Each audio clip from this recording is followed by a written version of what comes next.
So welcome everyone to the 2021 NHCC Children's Bilingual Book Festival. We're so glad you're here. My name is Cassandra Osterloh, and I'm the librarian in the History and Literary Arts program at the National Hispanic Cultural Center. This event comes to you from Albuquerque, New Mexico, home of the National Hispanic Cultural Center. We acknowledge that New Mexico is comprised of the ancestral and unceded land of 19 sovereign Pueblo nations, as well as 3 Apache tribes and the Navajo Nation. We are indebted to the original caretakers of this land and to the land itself. We are dedicated to engagement with complex issues of history, identity, heritage, and culture. This kind of engagement is at the heart of cultural understanding and promotes a legacy that is dedicated to justice and reconciliation. We'd like to thank the City of Albuquerque, Nucinda Credit Union, and Artful Life for their generous support of the festival. So during the presentation, we will mute participants and close the chat until the Q&A time. Now I'd like to introduce Amy Cordova y Boone, who is the presenter for this session. Amy Cordova y Boone is an award-winning artist, educator, author, and illustrator of children's books. She has twice won the prestigious ALA Pura Belpre Award for illustration within a cultural context. Working with New Mexico legends Rodolfo Anaya and Enrique Lamadrid, she has illustrated several bilingual books for children with UNM Press. Currently, she is working on a re-release of Dream Carver, written by Diana Cohn, a magical book that takes place in Mexico. It was published several years ago by Chronicle Books. She is updating images and creating it as a bilingual version. She will be joining us from her new home in Mexico. Take it away, Amy. Thank you. Thank you. I think I'm set. You can see me, right? Hear me? Okay, great. Okay, great. Yes. My name is Amy Cordova. I married Stephen Boone, another Santa Fe artist, about 3 years ago. So I added his name. I like that name. And my own career as an artist started out with many influences from New Mexico and from my father's family and his culture. And as a child, I did not live in New Mexico. We lived in the Midwest. My father had been a soldier and had been stationed in Wisconsin, and my mother was a girl from Wisconsin, and I'm the reason that he stayed. So we would go visit my father's parents in Taos.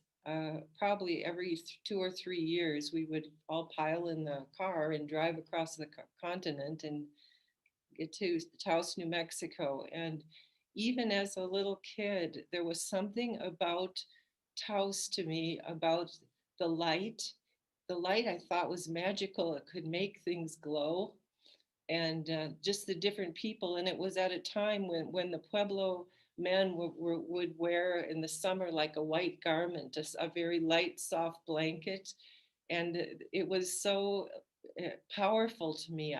As a kid, I just can't even tell you. I would walk on the plaza with my grandmother, and she would be like 4 or 5 stores ahead, mijita, mijita, where are you? And I was like looking in windows at paintings that people had made and at things made out of clay, animals and objects that were so incredibly magical and beautiful.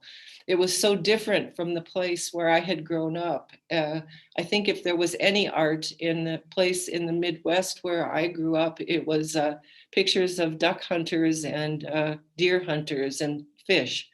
So seeing a world of people who were living a sort of a magical dream. It was like there was a magic about Taos and about that I was actually part of that landscape through my father and through my father's family.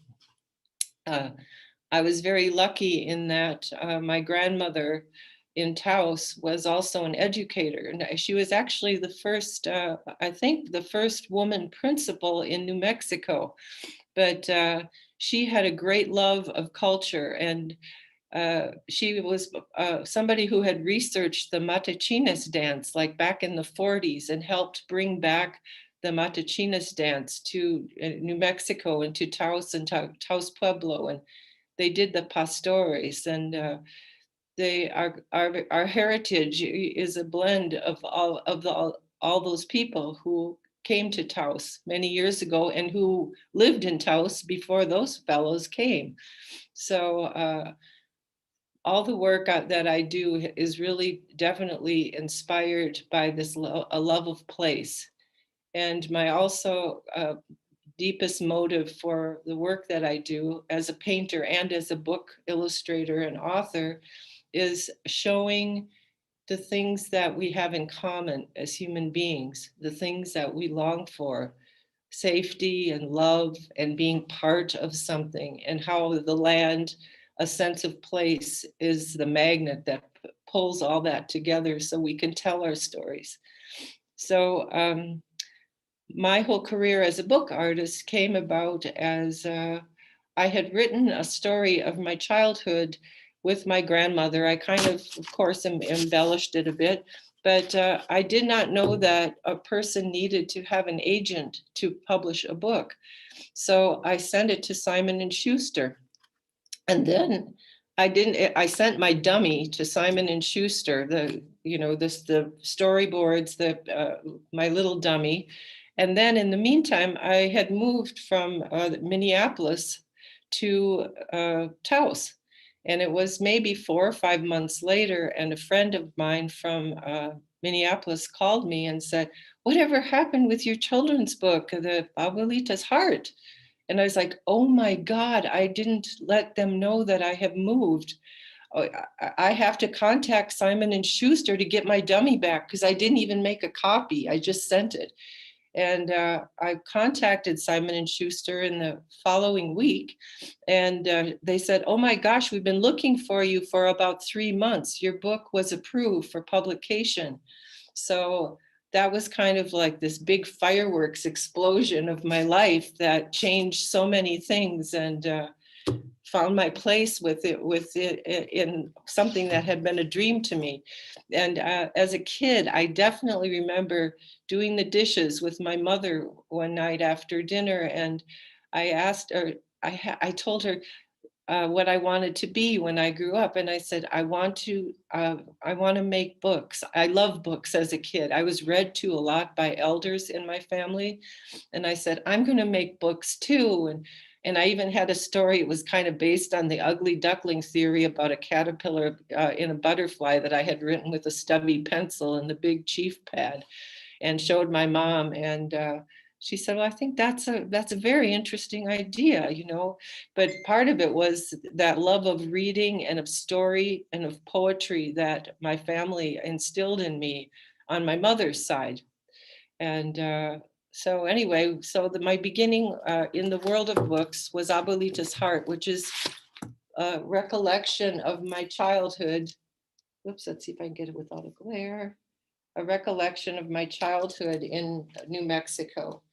But the idea of it is about, always in my work, it's about connection, and how this is printed kind of dark, but it's kind of about how we're all connected to one another. Let's see, you can see that. And it's a dream of all those that the little girl loves. And the Abuelita's Heart is actually a cave in New Mexico. And inside the cave is a petroglyph that has the shape of 2 coils that reached out to form a heart. And it's a story about passing down the love and the history of the stories of who we are in our place. So that got me off the ground. And then I had I wrote and illustrated that book, and I was offered an exhibition at the Millicent Rogers Museum in Taos, New Mexico.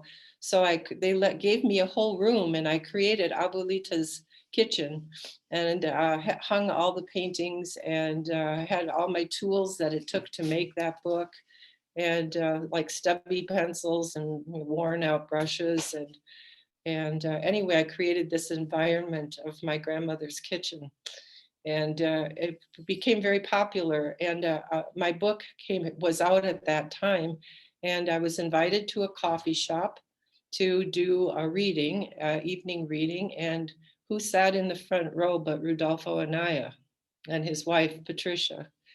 And after that reading, Rudolfo Anaya came up to me and said, that was very moving. I think what you did was really valuable, and thank you.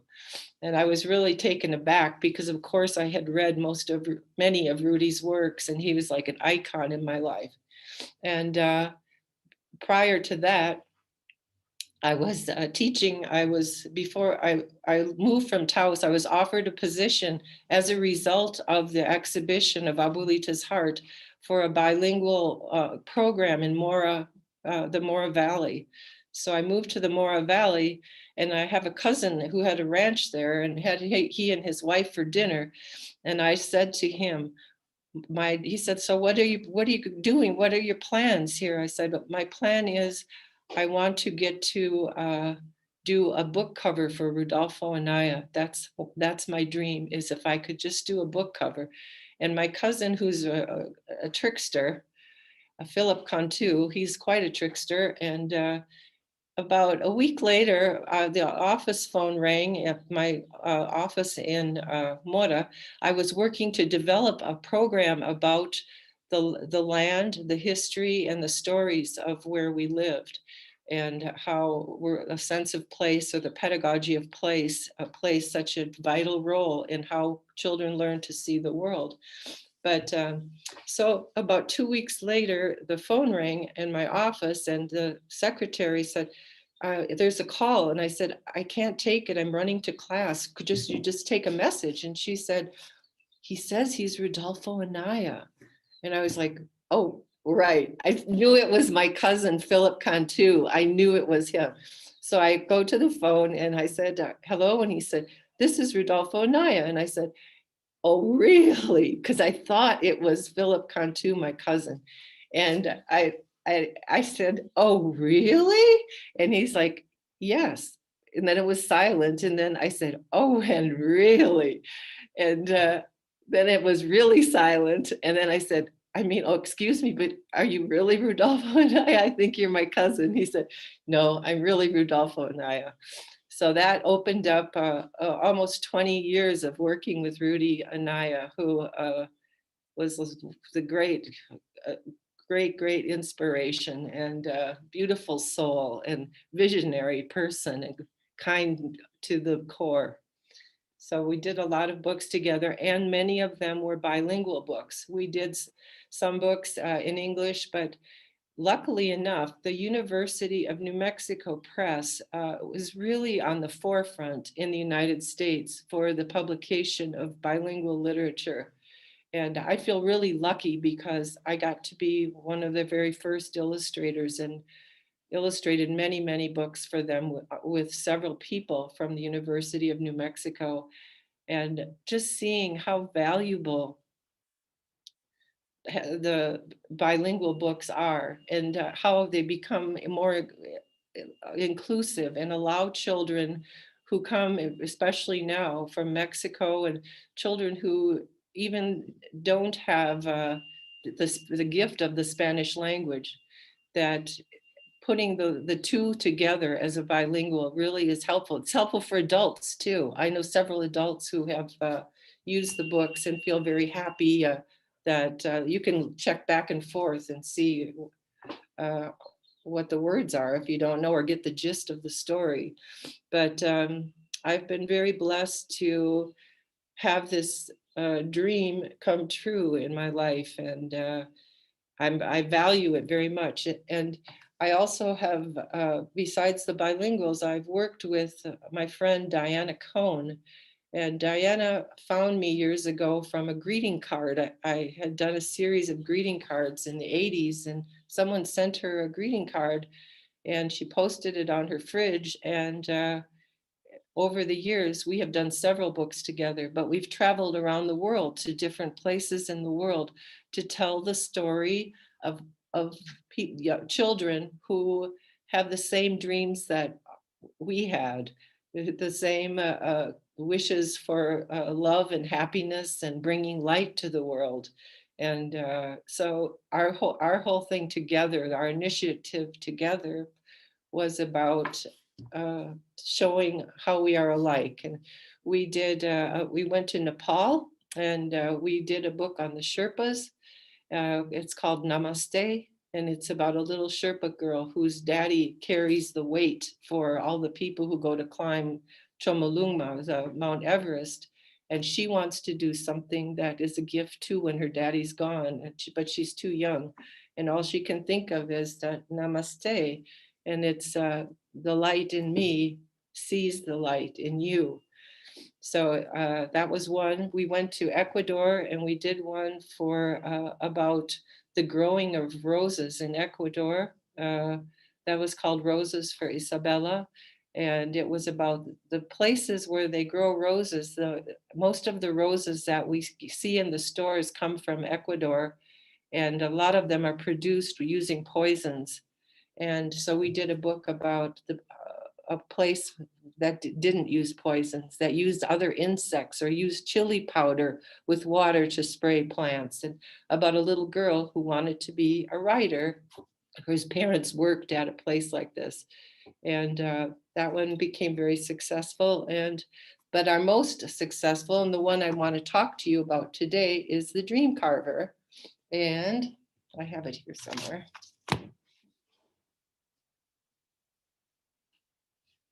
This is quite a coincidence in my world because this book takes place in Oaxaca.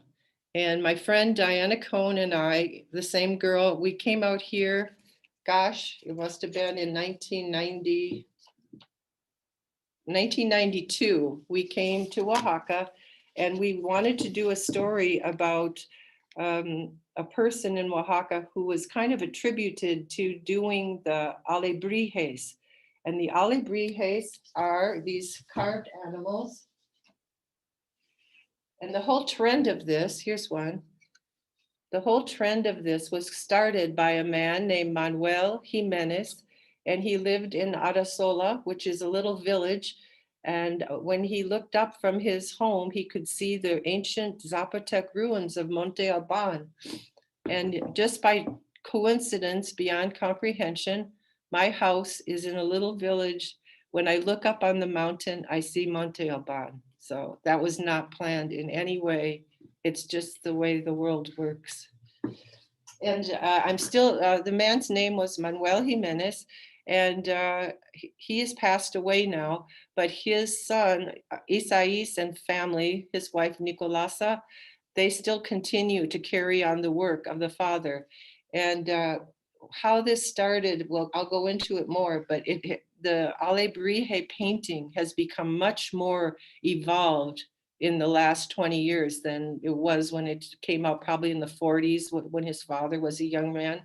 I'll show you what wedding gift that the family gave us.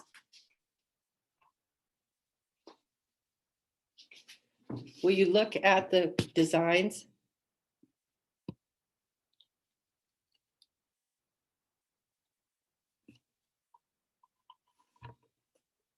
It's like MC Escher way beyond. It's like incredibly complex. Anyway.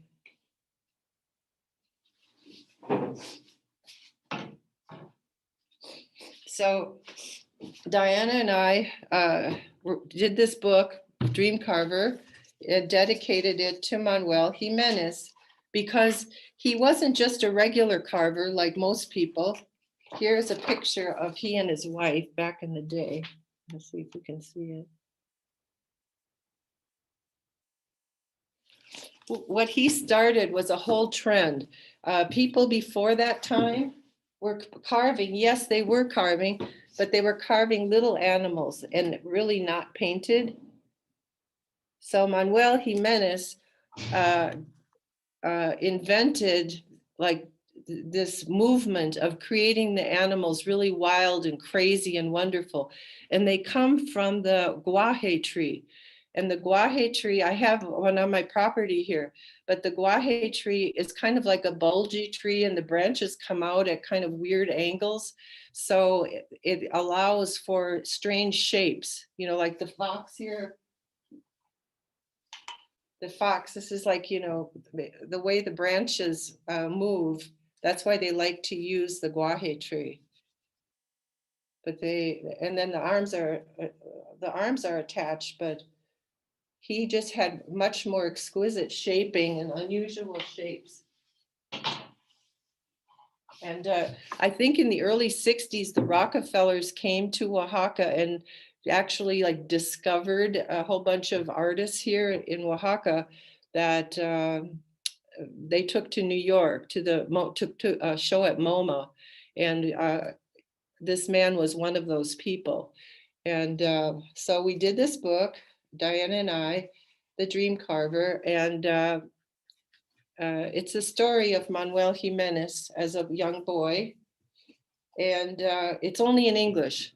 But what I'm working on right now is I'm working on making it a bilingual, and I have the text in Spanish. And here's the thing about which was mentioned before in the last presentation. New Mexico Spanish and Mexican Spanish and Spain Spanish all vary. So this one was translated. I had it double checked with a woman who is from Mexico that works in the farmers movement of California.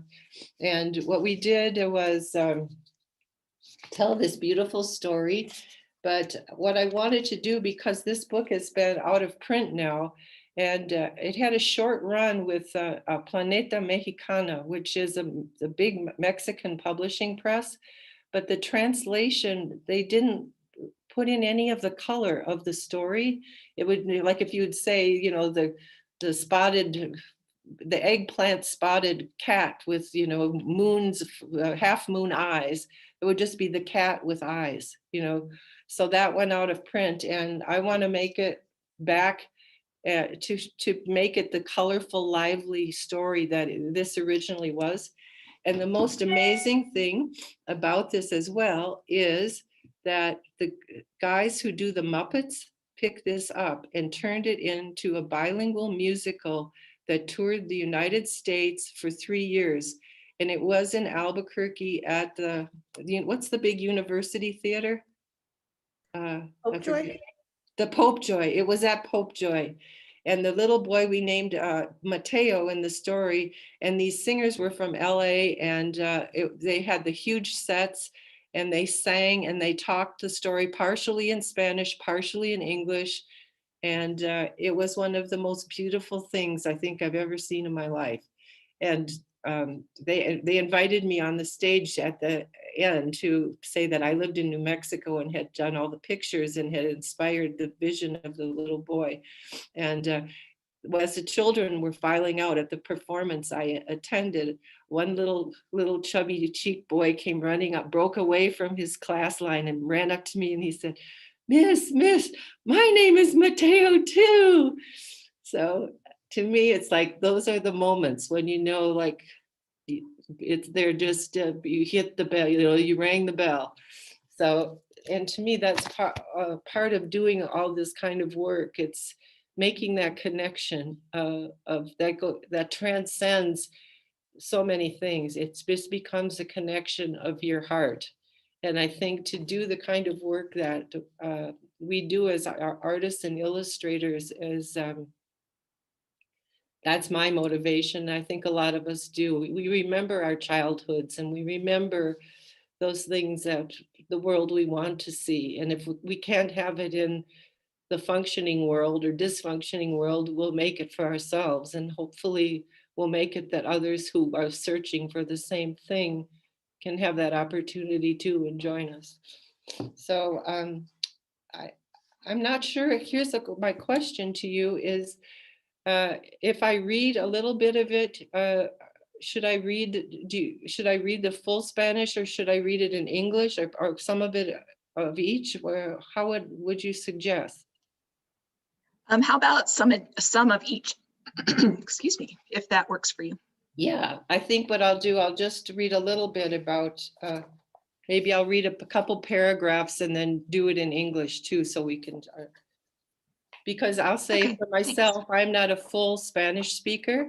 even though my father was Spanish, we were native in Spanish, and I'm Scottish on my mom's side. But I did not learn Spanish in my house in the 1950s because we were only to speak English. And we had several incidents in our neighborhood of kind of being excluded and not being treated very well because my dad was a Spanish speaker. So that kind of put a mark on all of us in our family for a while. But that was the Midwest too at that time. Things have really changed. And I feel like I was one of those kids who was really early on the mixed race kid, you know, and from the 50s. So it's a new day now. And I'm really happy and glad for this new day because it's been a long time coming for a lot of people. So anyway, The Tallador de Sueños. My friend is Diana Cohn, and she is a magnificent woman living in a houseboat in Sausalito. And she also is a person who worked for the man who invented Costco's foundation. He put her in charge of the foundation called the Pantarea. And she's been able to go all over the world and to help people like get water systems or get health care. And she's a writer as well. So Manuel vive en Arasola, una pequeña aldea acurada junto a Monte Albán, las antiguas ruinas zapotecas. Su familia cultiva el maíz azul y la alfalfa verde. Manuel lives in Arazola, a small village in Mexico, nestled beneath the ancient Zapotec ruins of Monte Alban.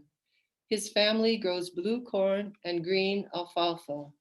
Every sunrise, when the rackety rooster crows, Manuel and his papa carve little wooden animals to sell at the village fiestas and to tourists who come to Mexico from all over the world.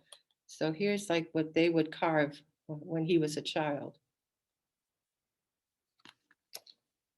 Con mucho de los talladores de madera de su aldea, Manuel y su papá tallaban diminutivos cerdos, gatos, perros y chivos, figuras tan pequeñas que cabían en la palma de tu mano. They can fit in the palm, grandma here, they can fit in the palm of your hand. Manuel loves fiestas because of all the delicious things to eat. He feasts on turkey with black mole sauce and he drinks hot chocolate until his belly aches. He dances to the village band and laughs as his mother and father put their fingers in their ears when boom, boom, boom, the fireworks and bottle rockets explode one after the other. Manuel notices all the animals he sees around his village. He watches goats stretch their necks to drink water, and jackrabbits dart this way and that across the fields. He sees cats roll in the dusty grass, and dogs lie down to rest in the shade. A parade of these animals dance through his imagination.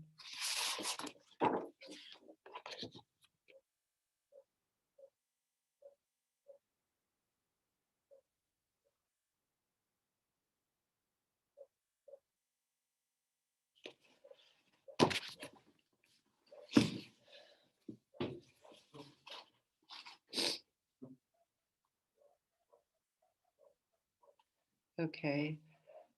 One morning, Manuel says, Papa, I see animals so big and so bright, I will need to carve them with a machete. I want to make them in a new way instead of the way we always do. Manuel's father says, why should you carve differently when it has always worked for us to carve the way I taught you? We work in the fields all day and barely have the time to make the carvings for Senora Martinez to sell in her shop in Oaxaca. So stop those foolish dreams. We have work to do.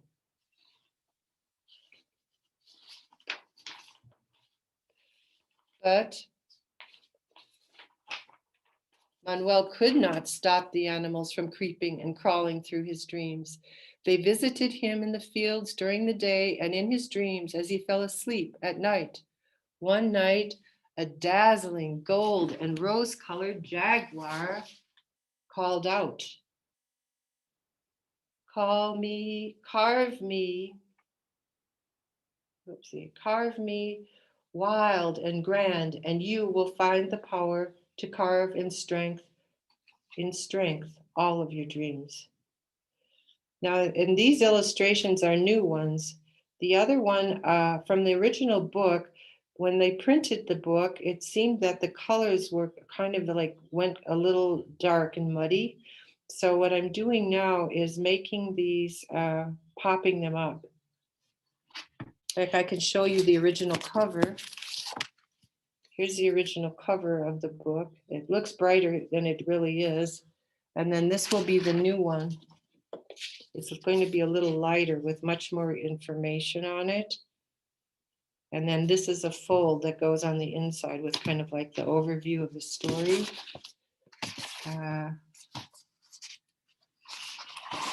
This is an original. I've worked at first very big.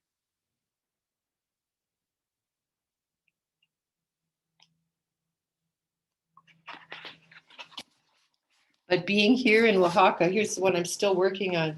I'm trying to also pop it up so that it really reflects a sense of place more than I knew 20 or more years ago. And the actual locations of things and the actual way that people are dressed and the actual things that we see here, I think they'll be much more authentic in this version. And this is the original dummy I sent to Simon & Schuster, or this is a copy of the original. But as you can see, things, they evolve as it goes along. And these, I didn't really even know how to make a dummy. I just did the best I could and sent it in. But here's like, this was the original layouts of the book. And then some things changed.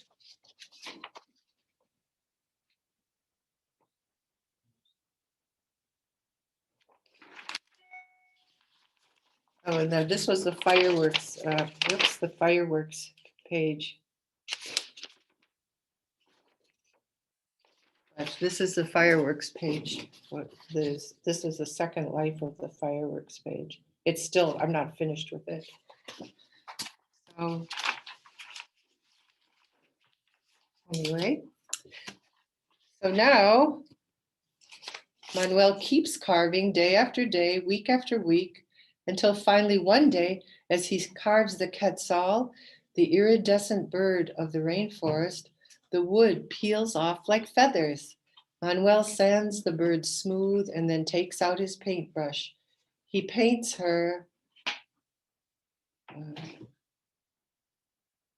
Oh, I'm sorry, got distracted. He paints the bird turquoise with her long feathers in bright green and black stripes.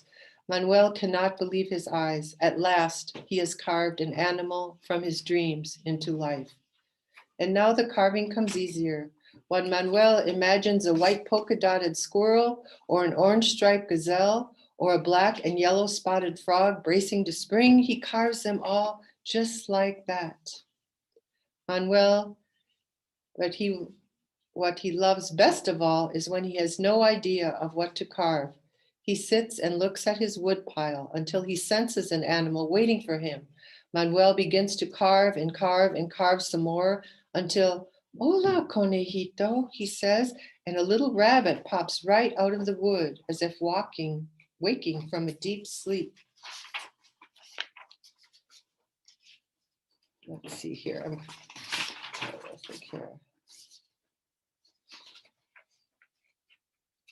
So Manuel looks at his animals and wonders, what will his father think?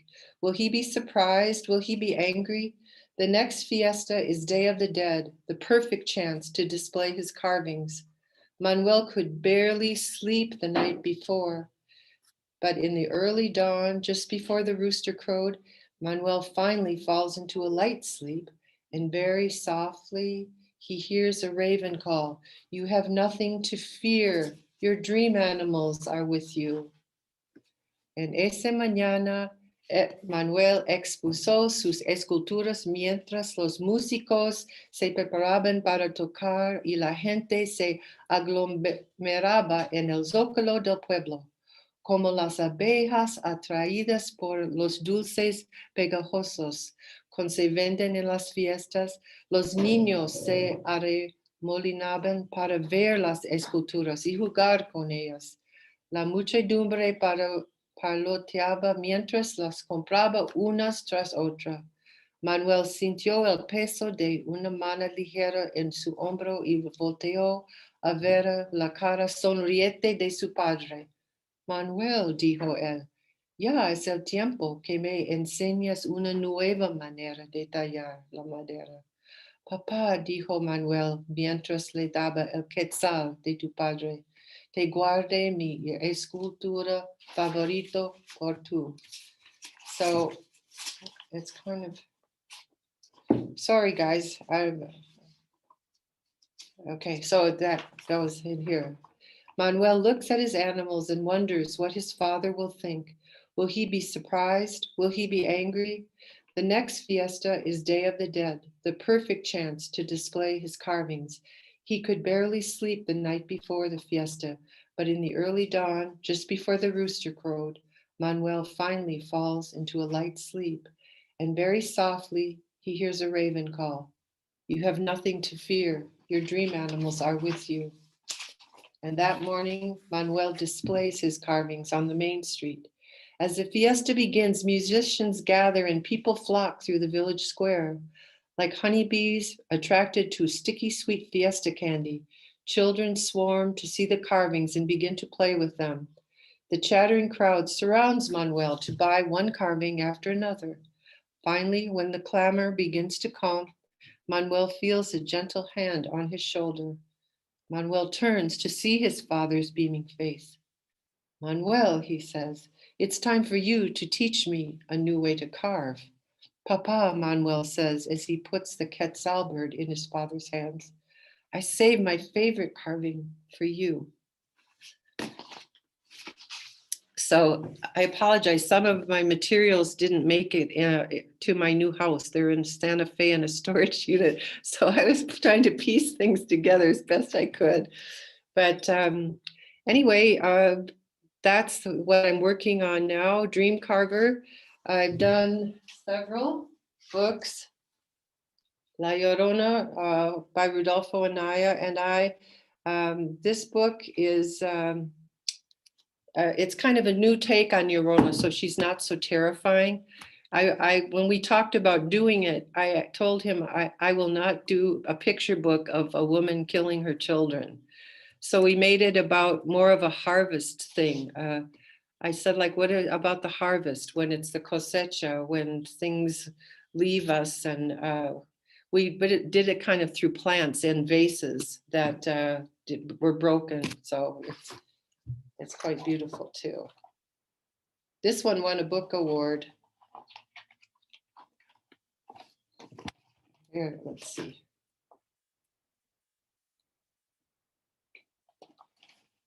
So here's this one. I won an Illustrator's Award for this book.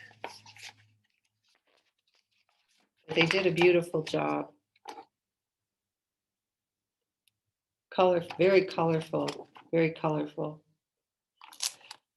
And of course, I think you've already seen this with Enrique Lamadrid. It's about vaccines. If people caught that one, we did this one a couple of years ago. This one I won the Pura Belpré. Actually, I won Pura Belpré twice. This is a really sweet bilingual. What can you do with the rebozo? And this is the Silver Illustrators Award I won. Unfortunately, this one got in a rain thing, but it's about all the things you can do with the rebozo. Whoopsie. Many things. It could become a slide.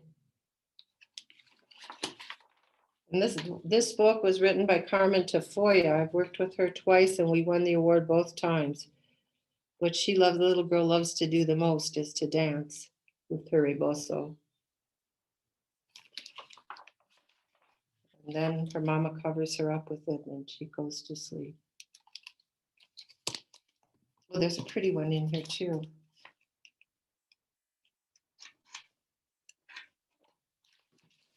So like her abuelita likes to wrap her up in her rebozo. Anyway, there's so many. There's over 20 some books, many of them bilinguals, and I just feel really grateful that I get to do this. And I thank you all for inviting me to come be with you. And I hope someday that the Cultural Center will accept one. I would like to give them one of the books that I did with Rudy, the illustrations for the collection, if they are interested. So just an FYI note, because I have them in storage in Santa Fe. They should really be preserved because just that I had the opportunity to do them for Rudy, that I think that it's a good place for them. But and if anyone has any questions, and I will say I listen to play music all the time too. What I had to do when we first set up and you couldn't hear me, I was upstairs in my studio, which we just set up yesterday, but it was too far from the internet box here. So in the meantime, I came down to my kitchen where that's where the internet box thing is. So thank God that worked. But yeah, I'm glad you had a little bit of time to get that, yes, set up. Well, thank you so much, Amy. That was lovely. And I'll be in touch with you about your offer to the center, and Valerie and I will get in touch with you. Okay, so appreciate your stories. So the other book I think you did with Carmen, right, was Fiesta Babies. Is that right? Yes, Fiesta Babies. And Cute. we love Fiesta Babies. We are trying to redo that too, because it was purchased by Tricycle Books, and then Random House took over Tricycle Books, but somehow it came out right during the time of their move. And I did win the Pura Belle Prey for illustration again for that book, but we feel like it got lost in the shuffle. It was just released within like 4 weeks of the shift. So I still have all those originals too, and I would like to. We did Cinco Puntos Press in Texas had signed a contract with me about 4 years ago to redo it, but they never did it. So I don't know. I would like to see that, because it is a small little book, and actually I don't have most of my books with me here, but it's a darling little book about little kids going to the fiesta and getting into lots of mischief and toddler kind of age. It's very cute. Yeah, it's a great book. Oh, So one of the things that's been interesting over the past 3 days is that many of our presenters have actually talked about you and the work that you've done, and commented on, that you've been either part, like Enrique talking about, the book that you did together, or just your work being one of some of their favorites in the illustrations of children's, especially children's bilingual books. So it's so great. Yeah. And I would go ahead. I'm sorry. No, I just feel really blessed that I got to work with all those people. I mean, it was kind of like this big growing and blossoming of this whole idea of the bilingual books for children, the Paso al Paso movement with Rudy and Enrique spearheading it, that these things came to pass. And it's to me, it's historic. I mean, it's not possibly right now, but in the future, for those who study this movement, I think those works will become precious. So, yeah. Linda says, thank you for reading to us. As an adult, I still love to listen to read aloud, so this was a treat. Oh, and sorry, messy, but Anna says, I love how you talk about confidences and this underlying connectedness with events in your life. Thanks. And then Linda also said that she just recently bought the Abuelita's Heart, and it reminds her of all her adventures with her abuelita. So thank you for that. And I'm hoping to do that as a bilingual too. I would like to do that as a bilingual. I think and kind of tweak it up again too. But And then just the last 6 months or so, I did a little book on Dichos de Nuestras Abuelitas with some little lesson plans. So that's finished too, but it's like it has some New Mexico dichos, a small book with New Mexico dichos, and then lessons of how you can write your own dicho and what do they mean, or looking deeper in them and working in groups. And so, yeah. That's cool. That would be great. Yeah. It's a good little teaching tool. Yeah. So you were telling me when we chatted before that you and Diana were trying to get to have Dreamcarver be published by the end of this year. Is that going to happen, do you think? I think it is, because my husband has also, he's published, he has a little business. He's a painter for 40 years in Santa Fe, but he also is an author himself and has self-published some books that are actually quite beautiful. So I think Steve, that's why I'm working on this. And Steve is going to put it together. We'll probably have them printed in the United States, but I'm hoping to have it, according to the Jimenez family, wants it to be for Day of the Dead. They want to throw a big party for Day of the Dead and have it be the book release at their museum at their home, which is called the Tallador de Sueños, which is the Dream Carver. They named their museum. And when we went to visit them and we got married, I was shocked because when we got there, they have a big wall around their property, and they had painted all the pages of Dreamcarver with high school students, all the pages, not all, but about 6 or 8 pages, full spreads as walls along for their museum. So, and then I did get 2 of the puppets. The people who did the swazzle, they're related to the Muppets. So they, at that time, they had Pee Wee Herman on Broadway at the time they were developing Dreamcarver, and they make all the puppets for the Muppets. But at the end, when we went to California to see the opening of Dreamcarver, I asked them if, when it was over, if I could purchase Mateo, the boy puppet, because they're magnificent. And they said they don't sell the puppets. They usually recycle the puppets. Well, the performance lasted for 3 years. And then at the very end of it, about 3-4 months later, I got a UPS box and I got Mateo and the Quetzal bird, I just opened up, I almost fell over. But when I went and visited them, the Jimenez family, I told them about the play and about the puppets and who that was the Muppets, and they're so precious and invaluable. And he said, but I want the puppet. I want the puppets. And I said, oh, well, I could send you the Quetzal, but I can't part with Mateo because he was my dream. I can't. And he said, like, he was your dream. In Spanish, he said, he was your dream, but he was my daddy. So I gave him my puppets. So they have the puppets for their museum. They're going to hang them up, hopefully. Yeah, that's great. Yeah. Yesterday, Ana Nogar, who I see you have the book right behind you, right? Sisters in Blue. Yeah. She did a presentation about bilingual, bicultural, regional children's books. Yeah. And then she talked in her presentation as well about how important your work is to that body of work of bicultural, bilingual, regional children's books. So, oh gosh, that's yeah, so your ears must have been burning the past few days. Oh, geez. Well, it's like when you're a painter, you work in your, like Joni Mitchell song, I am a lonely painter. I live in a box of paints. So, I mean, that's really wonderful to hear, but that's kind of what it's all about. It's about spreading the love, so I'm really honored that people acknowledge that, because it's not what it's the gift. So, yeah. Does anyone have any questions for Amy? I just wanted to say about that. Thank you so much, Amy.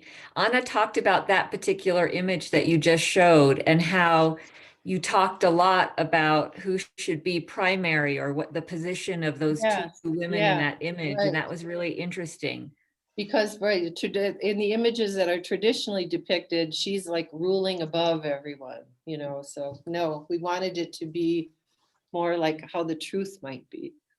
Yeah, and I loved that because and my question is, is that usually part of the conversation, those kinds of things in all the books, or was that book particular?